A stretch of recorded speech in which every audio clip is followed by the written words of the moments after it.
Does the high cost of hot rodding have you down? Well, you can forget about that because now you're watching Gearz. Come on.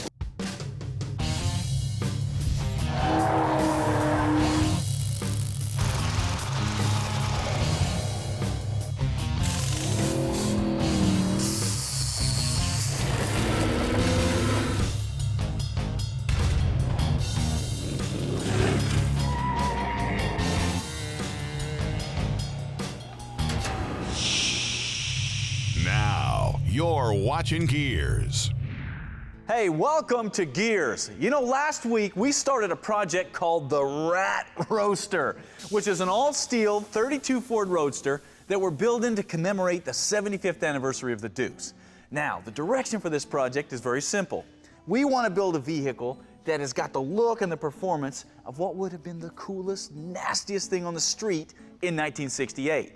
Now, that's kind of a tall order because there was some hot stuff hitting the street in '68. Now, as you can see, we're already deep into this project. We have a rolling chassis all laid out. But before we go any further, now's the perfect time to deal with one of the biggest issues happening in the hot rod world: cost. Now, the big question is it actually possible to build an all-steel 32 Roadster for around 20 grand? Yeah, it is. Today we're going to show you how to do that. Now, obviously, the first thing you need is a body. And a Brookville body like this is going to run you right at 10.5. Write that one down, no way around it. Now, a perimeter frame like this, with all the bracketry welded in, is going to run you around 2,500 bucks. So write that one down. Now, the rear suspension, the axle, the shocks, the brakes, all this stuff, if you keep it simple, don't go with all the chrome, just keep it bare steel, you can roll this in for about 1,500 bucks, depending on where you do your shopping. Same thing with the front axle. If you don't go with all the chrome and polish, you can get a front suspension like this for around 2,000 bucks. Yeah. Now, if you do all the math work, we're sitting at about 16.5 here for the body, a chassis very similar to this without all the spit and polish. And that is great because now is when the hot rodding starts. We get to go hunting. Come on. By hunting, I mean salvage yard hunting.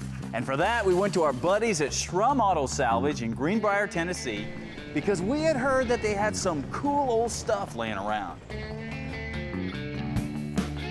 Mopar, Hemi, you think it Hemi? Yeah, I doubt it, but it's worth a look. No, disappointed. It's 318 though. That'd be a good motor. Gosh, I was hoping it was a 440 at least.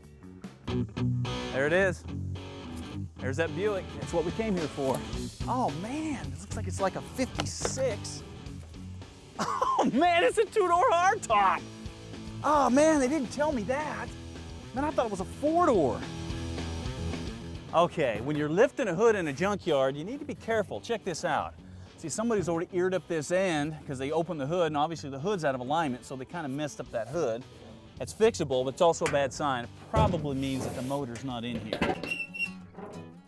Oh, man, it's still here, an old nail head. This is the motor. Now, the sad thing is, the only parts I really want off this car is the motor and tranny. And since most of these salvage yards will not let you pull your own motor because of obvious safety reasons, we're gonna let our buddies here at Shrum Core pull this tranny and motor out for us. But make sure that you look a car over like this because this thing is an incredible source of cool parts, bumpers and radiator shrouds and stuff. Whether you're doing a Buick or not, it can help you on your next project or some stuff you might be able to sell at a swap meet or eBay. Because if you don't get it, eventually all this stuff's gonna go to the crusher and it's gonna be gone forever.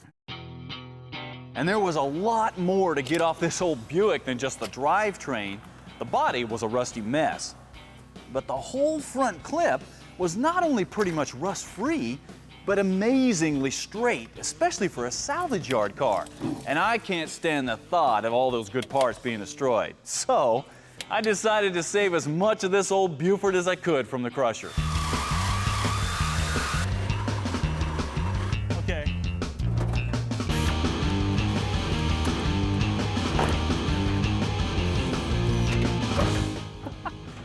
Almost looks like it'll run. From here, it was time to send her down the road that one last time, where that final surgery would take place. Now, I don't know if you noticed or not, but there was a hole in the trunk. Did you see that trim and stuff sticking out of the hole in the trunk? There's some stuff in that trunk. We're gonna check that out. Once on the rack, it didn't take the Shrum crew long to cut everything loose and pull out the drivetrain we were after.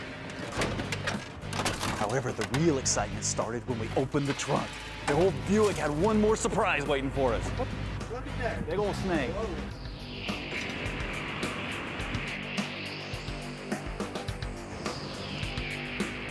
Come on, Steve Irwin, pick that thing up. With the rat snake tossed off into the trees, the Buick finally reached its final destination. Whew. You may want to cover your eyes. Fortunately, its heart and soul will live on in a hot rod.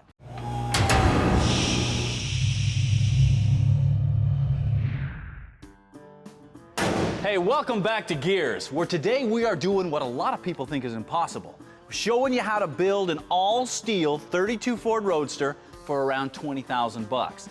Now, we've already shown you where to get the body and how to lay out a basic frame and chassis using all new aftermarket parts, but keeping it on a budget. That way, you know you're gonna have a nice, reliable car when you're done. Then, we made a trip to the salvage yard and got just about everything else we need for this car for about 300 bucks. Now comes the fun part, putting it all together. Now, remember the old nailhead motor and transmission that came out of the '56 Buick?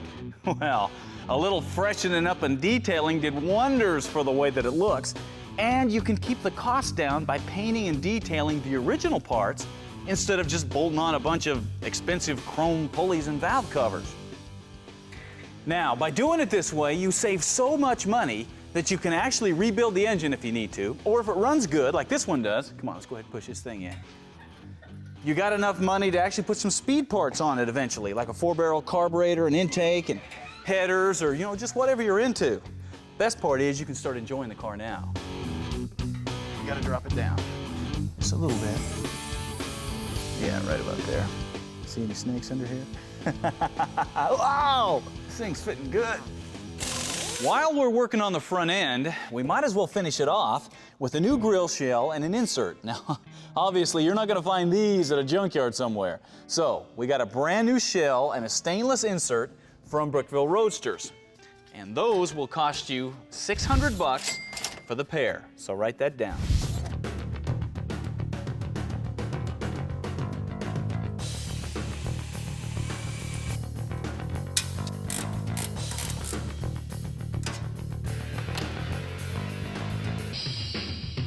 The radiator is also an area where you do not want to dink around with a used part, because you don't want your car breaking down in the deep south if you're surrounded by banjo players. No, man, you want a reliable car here, and this will help you do it. This is from Walker Radiator, and this thing is built with all the fittings, all the hookups, and the capacity to cool a modern V8. But the best part is, it is made to fit that 32 grill shell, and it bolts right in there, fits like a glove. Now you add to that this electric fan, and you are ready to go down the road to the tune 700 bucks. Write it down.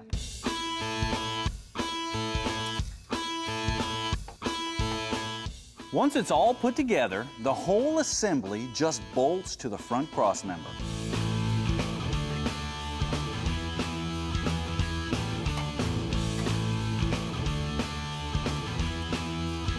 As you can see, we are halfway to having the most recognizable face in hot rodding. The only thing we're missing are the eyes here. So for those, we got these little 7-inch King Bee lights, because this is the quintessential hot rod light. I mean, just a cool little light. Now, the good part is they bolt right to the Brookville mounts, and they're only 100 bucks a pair. So put that on your list. Oh, these are great. Okay, the next piece is the steering column. Now, we not only got this out of that old Buick before it was crushed, but it also came with a fantastic vintage steering wheel. Take a look at this. clean all this up, go in here and repair those cracks. We've already showed you how to do that, and this will be an incredible piece. Now, I know some of you guys are going, oh, come on. Where am I gonna find a 56 Buick column? I mean, the only people that have Buicks are little old ladies, and they're not selling. It's true. It's true. It's hard to find a thin steering column that's about this length. But let me give you some sources. Most of your 50s cars had a column like this that was about the right length.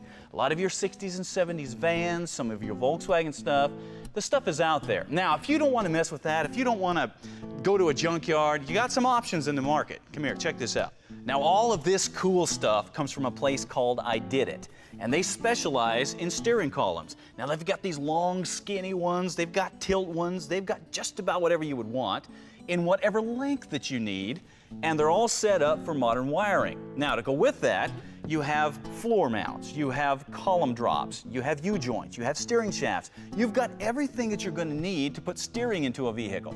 Now, I know all this chrome and polish looks really good, but if you want to save yourself a few $100, man, get their bare steel columns. I Did It's got a whole line of bare steel stuff, and all you do is paint it up and you put it in, and I guarantee you it will look every bit as good as this, except it's not going to have all that junk hanging all over it.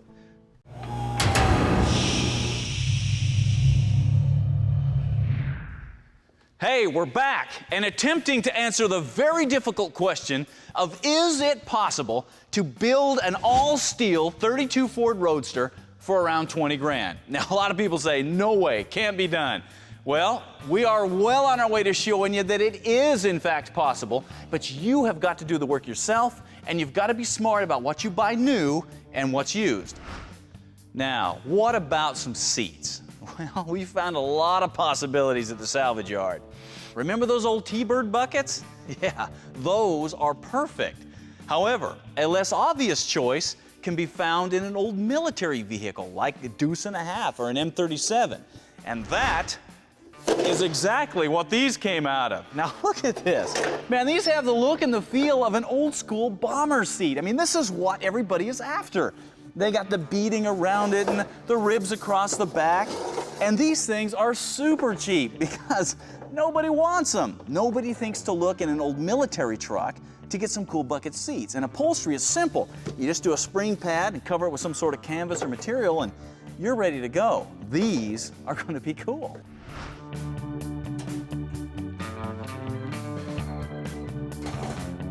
This is how they built hot rods back in the day, man. This is what hot rodding's all about. There we go. This is great. Now, the most important measurement here is not from a tape measure. No, it's called the elbow wrist measurement. It goes like this. Elbow, wrist. They have to be just right, man. You don't want any of this stuff. You don't want to be down here. No, man, you gotta be just right, cruising. Now, if you're using a vintage steering column, an aftermarket column drop like this one from I Did It is the best way to help you mount it. Just be prepared to modify it a little bit.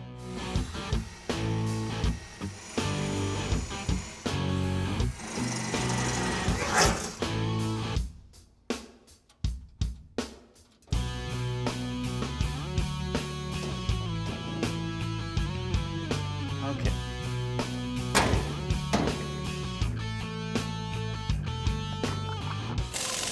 Now, a Roadster only has one piece of safety glass, and you gotta have it, and that's a windshield. And a windshield frame like this is made by a company called Vintiques, specifically made for the 32 Roadster, bolts right in place, and it really is part of what makes these cars so cool. I mean, it flips out, it lays down, does all the cool stuff. Now, a setup like this with a 2-inch chop from Brookville Roadsters will run you right at $650. You gotta have it, so write it down. Now, don't forget you are going to need a wiring harness, and this is one place you do not want to use something used. No, you need something new. And Painless Performance has got some really nice universal wiring harnesses, which are perfect for this kind of project where you have a whole bunch of weird stuff and you need to wire it up safely. This is probably the smartest money you're going to spend. It's $250, write it down. Now, the last thing you need to do is plumb the car. And that's very simple, very inexpensive to do. Just go down to your local auto parts store, get all the lines and fittings and hoses that you need, and then plumb the car. Now, one thing you are gonna have to buy is a gas tank, because a Deuce has a special spot here for a gas tank, and it looks really cool. Now, this tank here run you about 350 bucks, so put it on the list. And that is it. Now, don't you tell me that you can't build an all-steel 32 Ford Roadster for around 20 grand, because here it is. There's the car, man. Take a look at this. Now, roll that total again. Let's see how it all lays out. There it is. We'll have it on the website so you can look at it there. You can see you even have a little bit of money left over so you can do your windshield and some gauges and an exhaust system. This is doable. Now, hold on, wait just a second. I want to be really clear on something. That is for this car, what you see right here. That doesn't include a top, it doesn't include a hood, it does not include those wheels and tires or all that chrome and polish on the chassis. Now, we got to be realistic here. Now, as far as paint and interior goes, you're on your own for that, if you even want to do it. I mean, you could drive this thing just like it sits in bare steel, and it'd be fantastic. Or you can take a can of primer and primer it, man, it'd be great. What you've got here is a nostalgic, traditional hot rod, and you've got a good chassis under it, so if you want to drive it coast to coast on power tour or something, man, you can do it, not have any trouble. And the best part is, you did it yourself, and that is good news. The bad news is, that ain't the car we're building.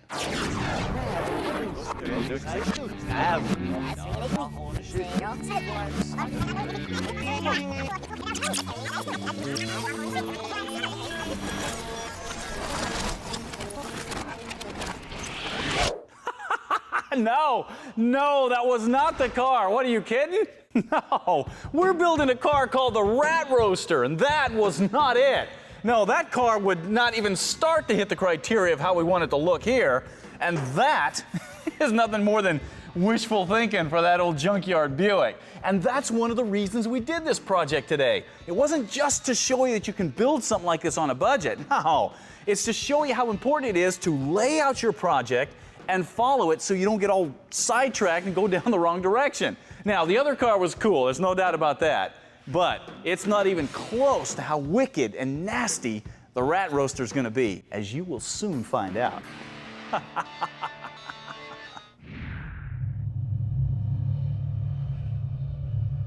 When Stacey David makes house calls in the big Gearz Nation truck, it makes for some pretty special moments.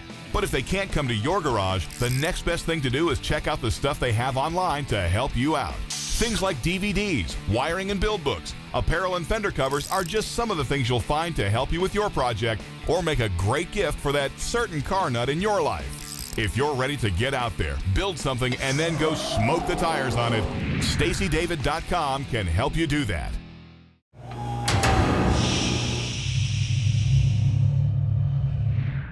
Tool Tech, brought to you by Cornwell Tools, the choice of professionals since 1919. You know, if you're into cars or trucks or anything mechanical, you know that tools are king, because without them, you can't do the work. But what is the most important tool in the shop? I mean, is it a saw? Is it a grinder? What is it? Well, it's what you got your hands wrapped around all the time. It's your hand tools. That's what we're going to take a look at. Now, obviously, the first thing that everybody needs is a good set of sockets and wrenches. And this is where you want the good stuff. I mean, cheap tools are a waste of money because you'll replace them over and over as you break them. If you're gonna use this stuff, you want to invest in quality. Now, there's a lot of good companies out there. There's Mac, there's Snap-on. Obviously, I use Cornwell because you get what you pay for, and this stuff will last forever.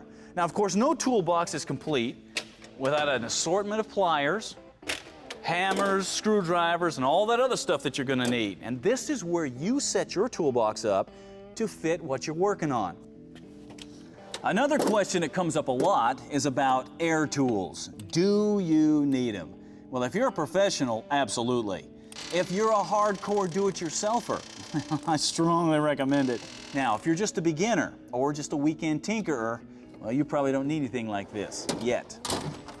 Of course, the last piece that you need is some sort of a box or something to keep all your tools in, because I promise if you don't, they will sprout legs and run away. Now, once again, I suggest you get something nice here, because you want to be able to separate and organize things, so it's a pleasure to work on your stuff.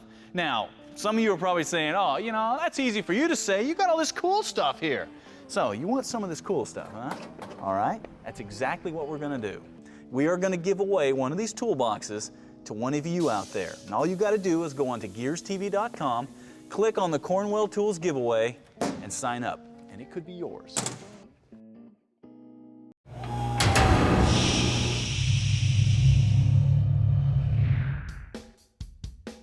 And now, what are you working on? All right, for today's What Are You Working On, we've got a guy from Chesterfield, Michigan. His name is Ron Couts, and he's got one of my favorite muscle cars. You got a 1970 Dodge Coronet RT. Check it out. Man, he's got it down on the ground. He's lowered it 3 inches front and back. It's got full power discs all the way around, and this is a nice looking car. Now, I know you're wondering, what's under the hood? Well, it's not a Hemi, but take a look. It is a built 440, and that'll give a Hemi a run for its money any day. Now, do you notice that fiberglass pan sitting across the top of the engine? Well, Ron made that so he could make those scoops functional on the hood, because they did not come from the factory that way. It's a very cool touch. And of course, the best picture, here's Ron and his boys at a show where they just won first place, and they're enjoying the car. Man, that is what this sport is all about. Now, here's where this particular What Are You Working On takes a little different twist, because Ron doesn't just build cars. No, he's got a company called HMR Guitars that specializes in custom guitars. Now, check this out. This is what happens when a car guy builds guitars. Now, it's got the skulls back here. Look at this. He even put in LED lights because it said it couldn't be done. These are all made out of wood, all hand carved, no fiberglass here. Now, it's got the splittable humbucker, so if you want a nice clean sound, you can get that. And of course, you flip a few switches, and this sucker will get as nasty as you want it to be.